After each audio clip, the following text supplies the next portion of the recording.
penggaliahan pemahaman tentang peserta didik dan pembelajarannya. Dengan anggota kelompok, saya sendiri yaitu Ika Musa Fitri, saya Salami Puspitasari, Saya Hani Atul Mar'af, saya Nuraini Fadila, Saya Yudi Asiti. saya Yuliana. Nah, di sini kami adalah kelompok PPL 1 SMA Negeri 11 Palembang, PPG Prajabatan. Untuk penjelasan pertama akan dijelaskan oleh Saudari Syami.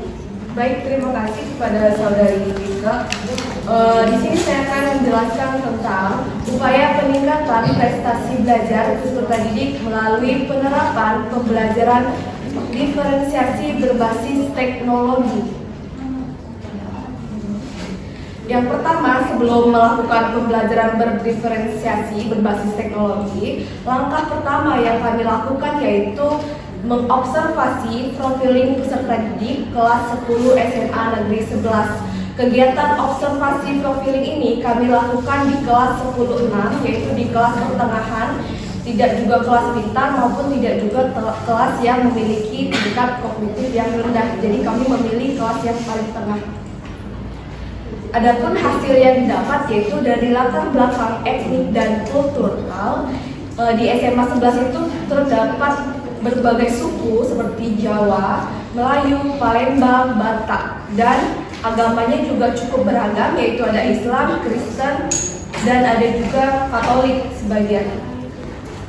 Terus selanjutnya ada status sosial ekonomi maupun pekerjaan orang tua. Rata-rata pekerjaan orang tua di SMA tersebut itu ada wira swasta, ada guru, ada petani, dan pegawai negeri sipil.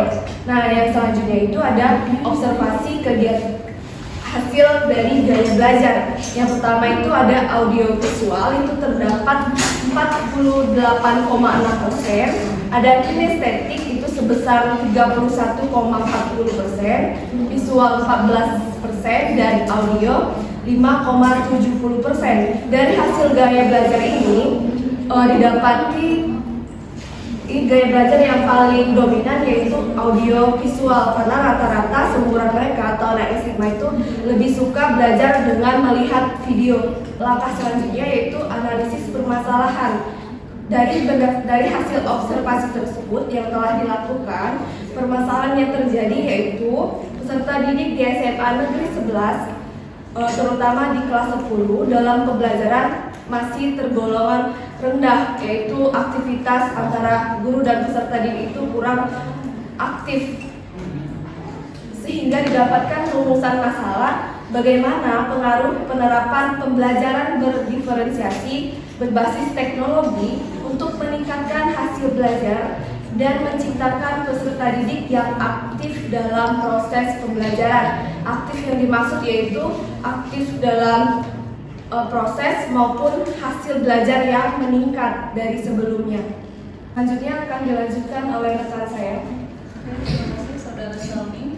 Baiklah, saya akan menjelaskan tentang hasil analisis berdasarkan teori. Berdasarkan teori yang kami dapatkan bahwa belajar merupakan suatu kegiatan yang memberikan perubahan tingkah laku sebagai bagian dari hasil interaksi individu dengan lingkungan sekitarnya, sehingga interaksi ini akan menggambarkan hubungan dua arah antara guru dan peserta didik secara aktif. Nah, di sini maksudnya belajar adalah terjadi hubungan interaktif antara guru dan peserta didik. Jadi pembelajarannya tidak berjalan secara pasif. Kemudian menurut Ernianti tahun 2022 menyatakan bahwa sebagai pendidik perlu untuk mengetahui gaya belajar peserta didik sehingga dapat menentukan strategi dan metode pembelajaran yang sesuai dengan kebutuhan belajar peserta didik. Dalam penerapannya diharapkan peserta didik dapat lebih aktif dan mudah menerima materi yang disampaikan serta hasil belajar memuaskan. Nah, di sini kami tadi sudah melakukan observasi tentang gaya belajar sesuai dengan teori yang saya jelaskan tadi. Kemudian gaya belajar pada pembelajaran abad 21 harus disesuaikan dengan kebutuhan peserta didik serta potensi yang dimilikinya. Bahan pembelajaran yang harus memberikan desain yang lebih otentik untuk melalui tantangan di mana peserta didik dapat berkolaborasi, menciptakan solusi serta memecahkan masalah pembelajaran. Selanjutnya silakan Saudara Hidila. Untuk selanjutnya itu tadi kan permasalahannya itu peserta didik itu kurang aktif dan terutama pasti berpengaruh terhadap hasil belajar peserta didik, sehingga kami menganalisis berdasarkan teori. Keberhasilan belajar peserta didik itu tidak hanya dipengaruhi oleh tingkat kecerdasan IQ, EQ, dan SQ, akan tetapi banyak faktor yang mempengaruhinya, seperti motivasi belajar, ekonomi, keterampilan berinteraksi sosial, faktor emosional, dan sebagainya. Kemudian dari permasalahan yang telah kami rumuskan, maka kami ingin memecahkan permasalahan ini dengan menerapkan pembelajaran berdiferensiasi. Berdasarkan teori dari Tomlinson 2001, pembelajaran berdiferensiasi adalah usaha untuk menyesuaikan proses pembelajaran di kelas untuk memenuhi kebutuhan belajar individu setiap murid. Seperti yang kita ketahui bahwa peserta didik di dalam kelas itu tentunya memiliki karakteristik yang beragam, sehingga diperlukan sebuah pembelajaran yang dapat mengakomodir kebutuhan belajar peserta didik yang berbeda tersebut. Nah, dari jurnal yang kami temukan yaitu Fitra 2022, dalam penerapannya guru dapat memenuhi salah satu aspek pembelajaran berdiferensiasi di kelas itu, baik itu aspek produk, proses maupun konten, sehingga berdasarkan penelitian tersebut didapatkan hasil bahwa pembelajaran berdiferensiasi dapat meningkatkan aktivitas peserta didik untuk aktif dalam pembelajaran.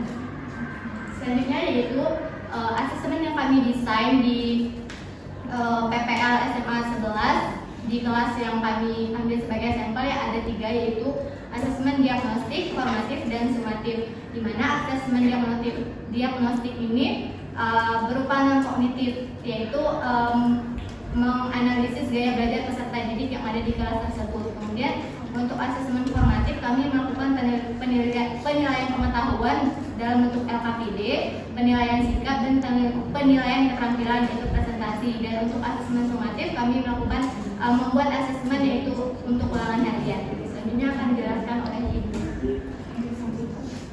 Baiklah, output yang dihasilkan dari pembelajaran berdiferensiasi ini, kami menghasilkan modul ajar. Modul ajar kami berbasis pembelajaran berdiferensiasi proses dan konten, di mana konten dari pencemaran lingkungan itu kami pisah menjadi tiga bagian, yaitu pencemaran tanah, pencemaran air, dan pencemaran udara. Selanjutnya untuk LKPD-nya juga kami pisah menjadi 3, yaitu pencemaran air, pencemaran udara, dan pencemaran tanah. Sementara pembelajaran berdiferensiasi berbasis prosesnya, kami sebagai guru menyediakan berbagai macam media yang memenuhi gaya belajar peserta didik, baik secara visual, auditori, maupun kinestetik. Di mana media ajar yang kami sajikan yaitu berupa video pembelajaran, gambar, dan juga survei langsung tentang permasalahan pencemaran lingkungan di sekitar sekolah. Selanjutnya untuk asesmen kami memanfaatkan platform Quizizz untuk memperoleh data hasil pretest dan post-test peserta didik. Berikut bukti pelaksanaan pembelajaran yang telah kami laksanakan. Dari Hani Atul Mar'ah, seorang guru mengajar tentang ekosistem menggunakan PowerPoint. Berikut adalah contoh pemenuhan gaya belajar visual peserta didik. Selanjutnya itu ada Nur Aini Fadila mengajar materi pencemaran lingkungan. Selanjutnya itu ada Yeni Dwi Astuti sedang menjelaskan skenario pembelajaran. Yuliana mendampingi peserta didik mengerjakan pretest dan post-test menggunakan aplikasi Quizizz. Selanjutnya ada Wike yang membimbing kelompok menggunakan alat peraga untuk menyusun jaring-jaring makanan. Di sini Wike menggunakan media pembelajaran konvensional yang dapat membantu peserta didik untuk memahami materi pelajaran. Selanjutnya yang terakhir itu ada Mbak Syalmi Pustivitasari yang sedang menjelaskan materi menggunakan slide PowerPoint. Output yang terjadi di lapangan, peserta didik menunjukkan perubahan sikap saat siklus kedua dan ketiga, yaitu antusias peserta didik saat pembelajaran meningkat. Dan yang kedua, capaian belajar peserta didik meningkat. Hal tersebut dapat dilihat dari perbandingan rentang antara nilai post-test dan nilai pretest peserta didik. Selanjutnya akan dijelaskan oleh untuk data hasil belajarnya, ini merupakan data hasil belajar dari kelas 10-6 yang saya ambil. Untuk data yang sebelah kanan itu merupakan data pretest, di mana sebagian besar peserta didik belum memenuhi kriteria pemahaman terhadap pengetahuan pemberlakuan. Nah, untuk yang sebelah kirinya itu merupakan data hasil dari post testnya, di mana sudah diberi perlakuan yaitu dengan menggunakan dengan pembelajaran yang menggunakan teknologi dan menyesuaikan dengan gaya belajarnya. Berikut merupakan persentase ketuntasan peserta didiknya, di mana grafik nilai pretest itu hampir 60% peserta didik itu tidak tuntas, sedangkan untuk nilai post testnya itu sebesar 90% peserta didik itu tuntas dalam belajar setelah diberikan perlakuan. Untuk hipotesisnya yaitu pembelajaran berdiferensiasi berbasis teknologi tidak berpengaruh terhadap hasil belajar peserta didik. Yang satunya penerapan pembelajaran berdiferensiasi berbasis teknologi berpengaruh terhadap hasil belajar peserta didik. Nah, ini kami menggunakan analisis data menggunakan data UJT. Nah, berdasarkan hasil analisis data kuantitatif yang kami lakukan, di mana nilai signifikansi 0,001 dan lebih kecil dari 0,05, maka hipotesis H0 ditolak dan H1 diterima. Di mana hipotesis H1-nya penerapan pembelajaran berdiferensiasi berbasis teknologi berpengaruh terhadap hasil belajar peserta didik. Untuk jurnal mendukungnya itu berdasarkan penelitian yang dilaksanakan oleh Sutisna et al. Di sini yang memperkokoh hasil dari penelitian kami, di mana Sutisna menjelaskan terdapat perbedaan hasil belajar sistema lingkungan dengan menggunakan media pembelajaran berbasis STIC. Lalu jurnal lain yaitu yang diteliti oleh Indah Septi Ayu DKK tahun 2022, di mana terdapat pengaruh yang signifikan terhadap hasil belajar peserta didik setelah menerapkan pembelajaran berdiferensiasi di kelas. Selanjutnya akan dijelaskan oleh Saudari Mulyana. Selanjutnya, hal yang dipelajari dari rangkaian proses ini yang pertama itu memahami bahwa peserta didik memiliki karakteristik yang beragam. Kemudian merancang pembelajaran yang dapat mengakomodir kebutuhan peserta didik yang berbeda. Kemudian mengetahui strategi pembelajaran yang sesuai dengan karakteristik peserta didik.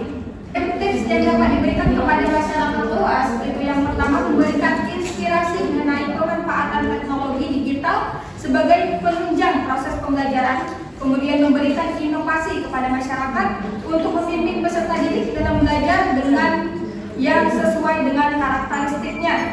Kemudian kesimpulan dari hasil presentasi kami tadi yang pertama itu berdasarkan permasalahan yang telah kami bahas dapat disimpulkan bahwa pembelajaran berdiferensiasi berbasis teknologi berpengaruh terhadap peningkatan hasil belajar dan aktivitas peserta didik. Hal ini yang mempengaruhi selain pembelajaran berdiferensiasi adalah keterampilan guru dalam memetakan kebutuhan belajar peserta didik. Salah satu upaya yang dapat dilakukan adalah memadukan pembelajaran diferensiasi dengan teknologi dan media pembelajaran yang menarik sesuai dengan konsep pembelajaran abad 21. Kelompok PPL di SMA Negeri 11 Palembang mengembangkan modul ajar diferensiasi, LKPD, slide PowerPoint, video pembelajaran, dan alat quizzes sebagai alat evaluasi pembelajaran. Hasil yang didapatkan peserta didik terlibat aktif selama proses pembelajaran berlangsung dan terjadi peningkatan hasil belajar dari siklus pertama sampai siklus ketiga. Kemudian saran di hasil diskusi kami, penyusunan perangkat ajar berdiferensiasi perlu dilakukan pemetaan terhadap peserta didik supaya dapat memfasilitasi kebutuhan belajar masing-masing peserta didik. Hasil pemetaan dapat dijadikan acuan dalam perencanaan modul ajar berdiferensiasi sehingga menumbuhkan motivasi belajar peserta didik, sehingga sebagai guru atau calon guru sebisa mungkin kita harus selalu berupaya untuk dapat meningkatkan motivasi belajar, terutama bagi peserta didik yang mengalami kesulitan dalam belajar dengan menggunakan berbagai upaya yang dapat dilakukan oleh seorang guru. Yang pertama itu memperjelas tujuan yang ingin dituju atau yang dicapai. Yang kedua, membangkitkan motivasi peserta didik. Yang ketiga, menciptakan suasana yang menyenangkan dalam proses pembelajaran. Kemudian yang keempat, menggunakan variasi metode penyajian yang menarik di setiap pertemuan. Kemudian berikutnya, berilah pujian yang wajib setiap keberhasilan peserta didik. Yang keenam, berikan penilaian. Kemudian yang ketujuh, berikan komentar terhadap hasil pekerjaan peserta didik. Dan yang kedelapan, menciptakan persaingan dan kerjasama antara guru dan peserta didik dan antara per kelompok pada saat proses pembelajaran berdiferensiasi berlangsung. Sekian dari kelompok kami kembalikan ke moderator. Baiklah, berikut merupakan hasil dari presentasi kelompok kami. Di sini kami membuka peluang pertanyaan apabila ada yang ingin bertanya dan apabila ada yang ingin memberikan saran atau masukannya terhadap hasil presentasi, kami persilahkan.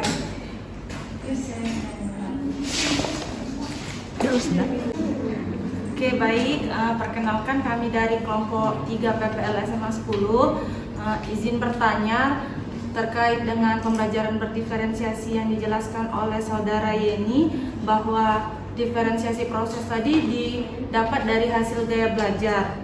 Nah, menurut sepemahaman kalian, jadi gaya belajar itu diferensiasi proses, konten, atau keduanya, atau bagaimana? Itu saja mungkin. Terima kasih.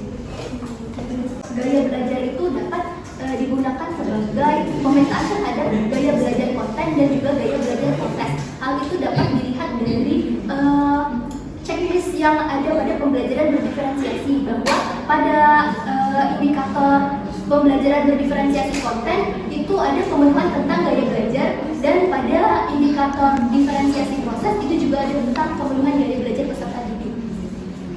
Oke, baik. Terima kasih. Berarti bisa ke proses sama ke konten. Iya. Pendapat saya itu berdasarkan hasil gaya belajar yang didapat di kelas itu ada yang kinestetik, ada yang audio visual, dan ada yang visual. Nah, di sini Saudara Wika itu membuat sebuah alat peraga untuk jari-jari makanan. Ini untuk mendukung peserta didiknya yang memiliki audio visual maupun kinestetik. Jadi mereka yang suka bergerak atau yang aktif di psikomotorik, mereka lebih senang melihat langsung, mereka lebih senang memperagakan atau mempraktikkan secara langsung. Nah, sudah disiapkan kertas origami, terus nanti anak-anak akan menyusun jari-jari makanan yang sesuai dengan hasil pemahaman yang mereka dapati. Nah, untuk kelompok selanjutnya itu disediakan video pembelajaran, jadi LKPD-nya itu berdasarkan video yang telah disediakan oleh guru. Dan untuk yang anak yang lebih senang dalam audio itu disediakan seperti video atau podcast dan rekaman dan lain sebagainya. Nah, di sini tentunya pasti ada kegiatan diferensiasi proses di mana seorang guru itu akan membimbing kelompoknya dalam menyelesaikan LKPD tersebut sesuai dengan gaya belajar mereka masing-masing. Mungkin itu saja yang dapat saya tambahkan. Saya kembalikan lagi kepada moderator. Baik, mungkin itu penjelasan dari kelompok kami, Kak Amira. Jadi untuk alat peraga yang kami gunakan yang untuk menunjang kebutuhan gaya belajarnya itu bukan hanya difasilitasi untuk peserta didik yang kinestetik, tapi saya lebih ke semuanya untuk mencoba merangkai jari-jari makanan dari pilihan hewan yang tertera. Jadi kenapa saya menggunakan ini? Jadi untuk mereka lebih memahami lagi. Jadi apa sih sebenarnya perbedaan dari jari-jari makanan sama rantai-rantai makanan? Nah, dari hasil ini nanti justru mereka akan mendapatkan hasil yang lebih banyak dibandingkan jika hanya mengandai-andai. Jadi mengandai-andai itu kan nanti diberikan di LKPD-nya itu diberikan nama-nama hewan. Nah, nanti kalau misalnya juga dipraktekkan secara langsung itu kan bisa saja antara satu kelompok dan kelompok lain itu hasilnya beda, jari-jari makanannya atau rantai-rantai makanannya itu terbentuk lebih banyak lagi gitu. Nah, mungkin sekian apakah bisa diterima? Iya, oke. Bagaimana? Apakah dari audiens lain ada yang ingin ditanyakan kembali? Baiklah. Saya tutup keran opsi pertanyaan. Kami akhiri. Wassalamualaikum warahmatullahi wabarakatuh. warahmatullahi wabarakatuh. Waalaikumsalam.